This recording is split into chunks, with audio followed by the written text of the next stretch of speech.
Bonjour à toutes et à tous, bienvenue sur votre chaîne d'information régionale. C'est Grand Littoral TV en ce mardi 15 octobre. On est ensemble en 8 minutes en images pour faire un tour complet de l'actualité près de chez vous. D'abord vos prévisions, météo. Ce mardi, le ciel devrait rester chargé tout au long de la journée. Les nuages persistent et n'offriront que de rares éclaircies avec peut-être même quelques averses localisées cet après-midi. Le vent lui va s'estomper, mais l'air sera plus frais aujourd'hui. 16 degrés à Saint-Omer, à Dunkerque, 15 degrés à Calais et à Boulogne. Les prévisions météo complètes après ce journal. À la une d'abord de l'info, on évoque les suites du feuilleton de la liquidation judiciaire des entreprises de dentelle à Calais. 3 semaines après la décision du tribunal de commerce de Boulogne, les salariés de DeSailly n'ont touché qu'une partie de leur salaire de septembre, qui plus est avec du retard. Une situation dite scandaleuse pour les représentants du personnel qui se disent doublement pénalisés et punis après leur licenciement. Par ailleurs, les ex-salariés de DeSailly ont annoncé leur intention de mener une action en justice contre les anciens dirigeants chinois de l'entreprise.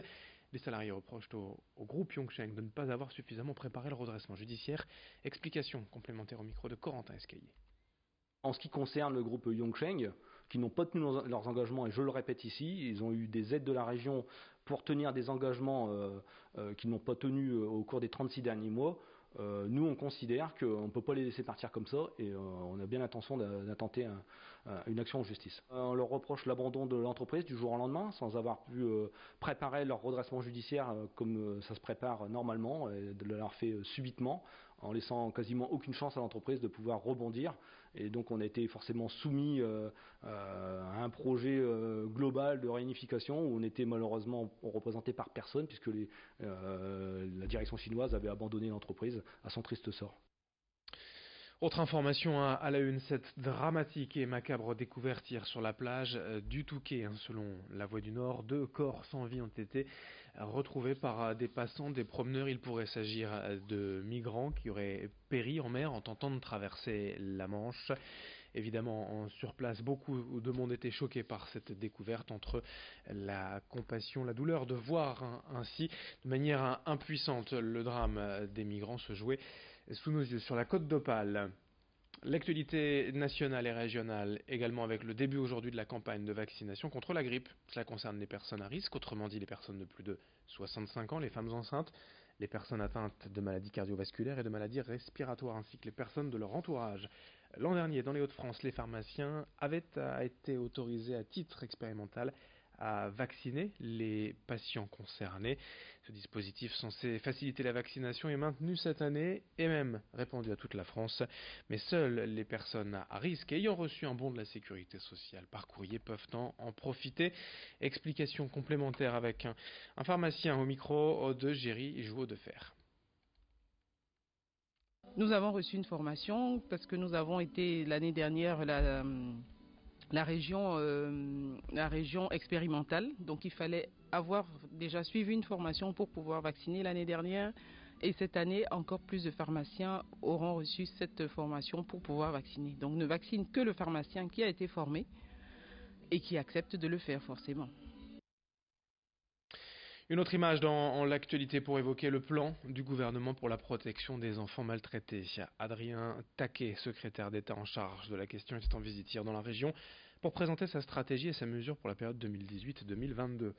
Ce programme visera notamment à reformer le fonctionnement de l'aide sociale à l'enfance pour, je cite, garantir les droits et préparer l'avenir des enfants. 80 millions d'euros vont ainsi être injectés au budget initial, mais pour les professionnels du secteur mobilisés hier à l'occasion de la venue du secrétaire d'État, ces annonces et cette enveloppe de 80 millions d'euros sont bien insuffisantes. Écoutez ainsi ce responsable syndical sud hier lors de la visite d'Adrien Taquet à Marc-en-Barœul au micro de Géry Jouot de Fer. Les décideurs, celles et ceux qui décident, sont pas dans les mêmes logiques que celles et ceux qui exécutent le boulot. Le montant de l'enveloppe, c'est totalement en deçà de ce que ça devrait être. Pour vous donner une idée, 80 millions d'euros pour bosser avec 30 départements, le budget de la protection de l'enfance dans le Nord, sans compter les salaires de celles et ceux qui le bossent, juste le budget de la protection de l'enfance, c'est 465 millions pour l'année 2019. Donc c'est 17%. Ça correspond à 17% du budget du Nord pour bosser avec 30 départements. Donc il n'y a pas besoin d'être bon en maths pour comprendre qu'on est bien en dessous de ce qu'il faudrait. Dans cette édition également, Tout autre chose, allons découvrir ensemble le vin de Saint-Omer. Non pas la bière, oui le vin. Ici, depuis 3 ans, 70 pieds de vigne poussent à Saint-Omer, 40 à la Motte Castrale, 30 dans les serres municipales. Alors certes, ce n'est pas la productivité ni même la qualité certainement des vins du sud du pays, mais ce petit breuvage local a au moins le mérite d'exister et de montrer qu'il est possible de cultiver la vigne par chez nous. En outre, puisque le vin du Nord-Pas-de-Calais n'est pour l'instant pas autorisé à la vente, ses bénéfices profitent à des associations. Pour info, il faut quand même ajouter du sucre lors de la production pour compenser les températures plus basses. Le manque d'ensoleillement, c'est en effet le sucre qui fermente pour donner de l'alcool contenu dans le vin. Explication au micro de Morgane Reylan. C'est monsieur Caluba qui avait ça chez lui, et à partir de ces vignes, il nous a procuré des boutures, et on a fait des boutures depuis novembre 2015. Alors les premières années, évidemment, il faut avoir une charpentière, et au fur et à mesure de la pousse de cette charpentière, cette année, on a réussi à récolter à peu près une centaine de kilos de raisins, aussi bien dans le blanc que dans le rouge. Et puis vous le savez certainement, mais rien ne vaut un rappel de temps en temps à la maison ou au travail, n'oubliez pas de garder précieusement les bouchons de plastique ou de liège et de les donner à des points de collecte. Des associations s'occupent ensuite de les vendre et l'argent ainsi récolté sert à financer l'achat de matériel pour personnes handicapées ou même la recherche médicale.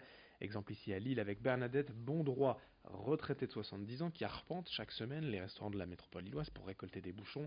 Hier matin, un camion affrété par l'association France Cancer est venu récolter tous ces bouchons, 5 sacs d'environ 300 kg, presque 1500 € de valeur finale. Explication recueillie par Rémi Desremaux. Nous avons livré, à mon avis, 2 tonnes de bouchons, qui fait la moitié de l'année, puisqu'on en avait livré autant vers mai-juin. Ça fait donc 1500 € qui vont être livrés à France Cancer, ce qui n'est pas négligeable, bien sûr, surtout à l'époque où nos dirigeants pleurent, demandent pour avoir de l'argent pour la recherche. Nous, voilà, avec nos petits moyens, on arrive à faire cette belle action. Et après, cet argent est reversé au CNRS, à laboratoire de recherche pour la recherche contre le cancer. Fin de ce journal sur Grand Littoral TV. Dans un instant à suivre vos prévisions météo.